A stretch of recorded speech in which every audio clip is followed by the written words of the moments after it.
Today's live, I'm going to be talking about some transgender issues in the church. Now, for those of you that purchased the decision decks on conflict de-escalation, I'm sure you've most probably seen the question that I'm going to talk about today. And a few people reached out to me when they got this deck and they're like, wow, Simon, this is super hard, right?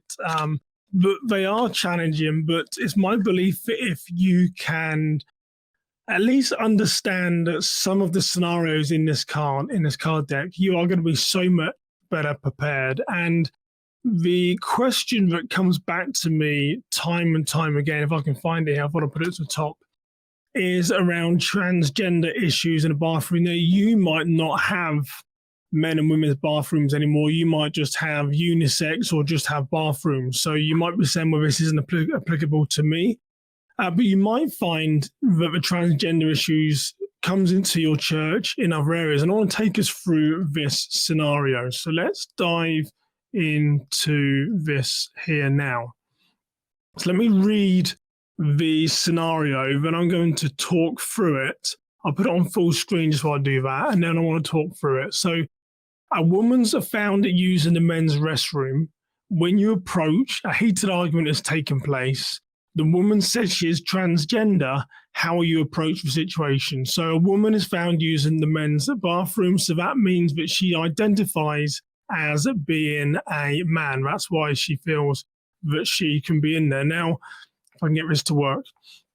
Now, there's a few facets to how we might answer this conversation. And it's always great when people reach out and challenge me on these, because when I reflect on, well, how would I answer this question? I think the first thing I would do, bearing in mind we are talking about de-escalation, there's a heated argument over this transgender being in the men's bathroom, is that we have to acknowledge that you are not going to resolve this situation in 5 minutes, 10 minutes, 15 minutes.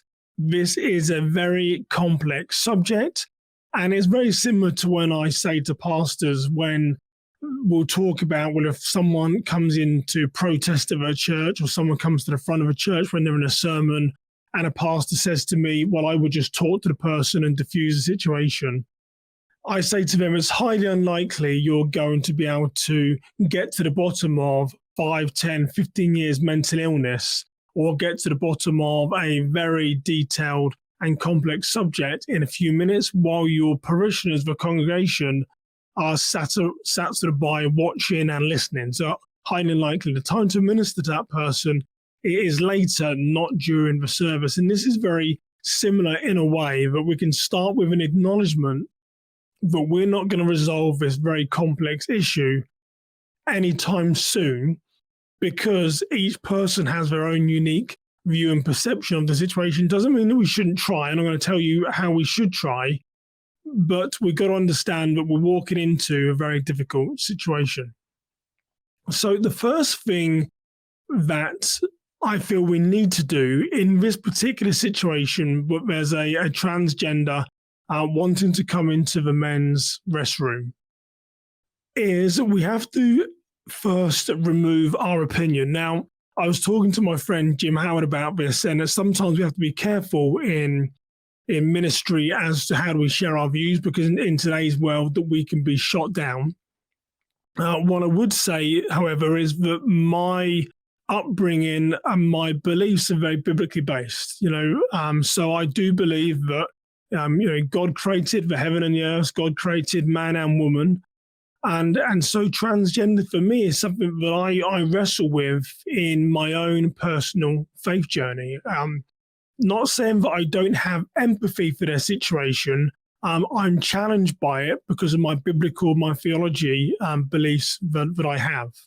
So walking into this situation, where there's a transgender wanting to try to get into the opposite sex restroom, it's important for me and for you that we first remove our personal opinion. My biblical belief for transgender does not come into trying to de-escalate the situation. So that is the first thing that we have to do as we walk towards this conflict, is to make sure that we're removing our personal opinion, because Simon's personal opinion around transgender doesn't really matter in the situation. What matters in the situation is looking at this through a Christ lens and looking at a way to resolve this conflict. So that's the first thing I say we have to do, is we've got to remove our personal opinion of the transgender issue. The next thing that we need to do walking into this challenging situation is that we've got to understand the opinion of the person who is upset. It could be someone such as me that wrestles with the transgender issues. It could be that someone is just upset that there is someone of the opposite sex inside their restroom. I think we need to ask some questions. We need to, as Walt Whitman said, be curious, not judgmental. We need to ask questions. We need to understand where does their view, where does their opinion, where does their belief come from? What is it that is upsetting them? It might not even be that it's a transgender. It could just be the fact that there's someone on the opposite sex inside their restroom and they're not used to this. So I think we've got to understand their views and opinions. Where is it that they are coming from? So we know as we enter into this difficult conversation, we have a good understanding as to things that we might say. Or where we might take them in the conversations. We've got to understand the opinion of the person who is upset. And then the next piece is we then need to understand the position of the transgender. So this is leaning into the difficult conversation and talking to them about why they might be wanting to go into that restroom. And we pretty much know what they're going to say. They said it within the scenario that the woman says she is transgender and she has every right to be in there. So we know why they're there. But we might need to have quite a fragile and delicate conversation with them, saying that, in this church or in this restroom, there's obviously a man in there that is struggling with your presence being in there. We have empathy towards your situation. I understand your situation. However, some people in the faith community may not understand. And this could be a question which is going to come up again. And all we can do is support you and enter into these difficult discussions. But we do need to have a conversation saying that there will be some people that might not understand. They will be challenged. And so when these challenges arrive, outside of, the card says, a woman's found using a men's restroom when you approach a heated argument has taken place. So on both sides, we most probably need to have a conversation as to, well, how do we move forward from this here today without shouting and screaming, without having this heated argument, which the card says. What does that look like? Is there any middle ground that both sides can reach? And then how do we move forward from it? So I do feel that we need to lean into a difficult conversation with the person who's transgender to support them, have empathy towards the situation. But there's also some realism that some people within the church might be challenged, or when this conflict arises, how can we resolve this without getting into a heated argument? And that goes for the person that is also offended. How do we get them to a point where we can move forward with not being offended? So I think the last thing I just sort of say here is that all the cards within this deck are real life scenarios, and they're designed to test your critical thinking. They're designed to test your emotions, test your feelings, test everything about your being. But I think in this particular card, we do need to go to our leaders and seek advice and say, what would a response be in these circumstances? How would we move forward through this conflict? Does the chance have a stance that it can declare, which makes it easier in your role to try and resolve this conflict? So a very challenging and complex situation for sure. But I think if we break it down into 3 parts, it'll allow us to have more confidence in the situation. Remember, number 1 was removing my understanding and my opinion. Simon's opinion in this situation does not matter. My opinion is biblically based, but it doesn't matter. I'm going to remove that on going into this conflict. Understanding the person who is upset, why are they upset? Is there anything that we can do to reassure them, to talk to them, to help them understand the situation? So we need to understand their feelings, their emotions, what is it that they want to happen? And then thirdly, the person that is transgender, we need to have a honest, transparent and conversation with them to say, how are they feeling in the situation? Is there anything they could do differently? Because both sides in this are having a heated argument. And how can we get to the place where if this situation arises again, that we have a path forward with them or any other person that identifies as being transgender? So again, a complex situation. I wanted to come in and just talk about that card and talk about my emotions and feelings. As always, what would you do in this situation? That is my view. How would you look at this problem? And how would you seek to resolve this problem? Put some views and comments below. I would love to see what other people say about this very challenging situation. Maybe you've had something similar to this before at your church, or maybe you have just restrooms and there is no opportunity for any ambiguity because the restrooms of a church are just restrooms used by all. So that's what I want to jump in and talk about very quickly. I want to tell you about, let me move this to here. Here we go.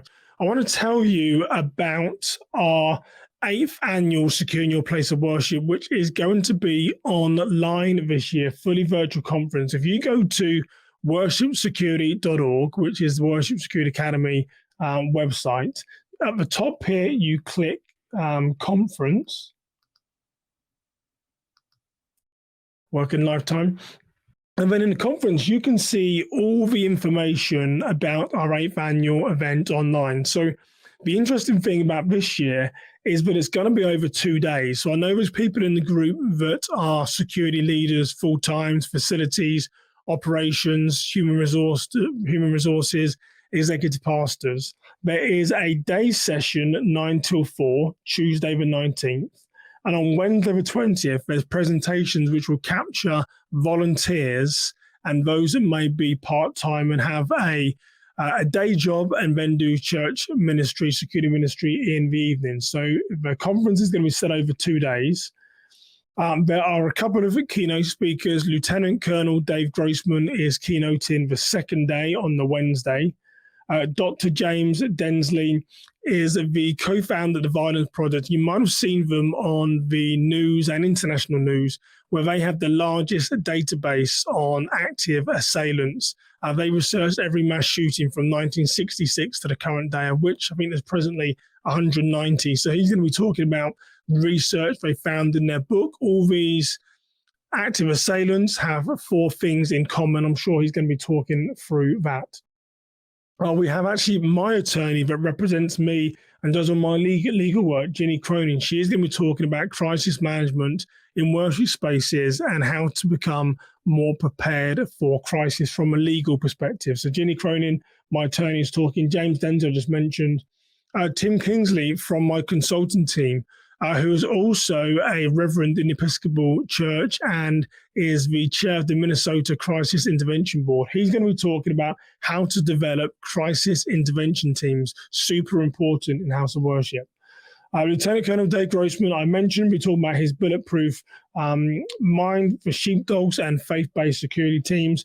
Me, with a picture minus some hair, I'm going to be talking about the non-profit security grant program, how you can get up to $150,000 per location for your church for security enhancements. Jake Douglas, who is the founder of Church Finance Pros, he's going to be talking about embezzlement, financial controls, how to safeguard the money that the Lord has asked you to steward. Dan Kopp, who is the author of Leading Like a Buffalo, he's going to be talking about leadership strategies for church and how to enhance your leadership skills. What we also have down here, not yet featured on the website, is Mike Harville from the Faith-Based Security Network on the board and security director of his church. He's going to be talking about how to build security coalitions. Gary Eastridge, who is from CCW Safe. We had a lot of downloads of the podcast talking about firearms memberships as to how to defend yourself when you might be right of the bang and there could be a potential lawsuit or some type of arrest. He's going to be talking about the best permit to carry memberships and what that looks like. My friend Guy Beveridge from Protectors Toolkit and Guy Beveridge and Associates, Guy is going to be doing a Q&A session where you'll be able to ask questions live time of him and get some real answers.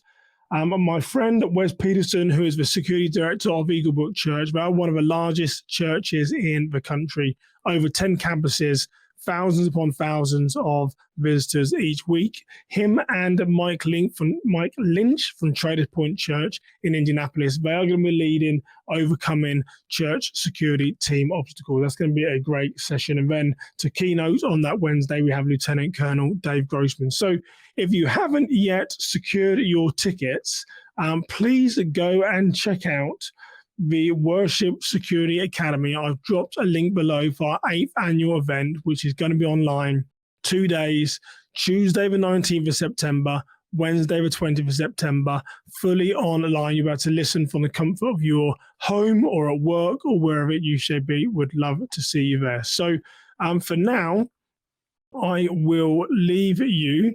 But I just wanted to jump in and share my reflections on that very challenging subject of transgender, and particularly in the bathrooms from the conflict de-escalation card. So again, if you haven't got a deck, I'll drop the link below. I have 60 scenarios in there. But as I mentioned before, what are your views and opinions on the situation? How do you feel as to how I answered? Is that something that you would do, or would you do something different? So please drop a comment and link below. But for now, you have a blessed Wednesday, and I'll see you soon. Take care, everybody.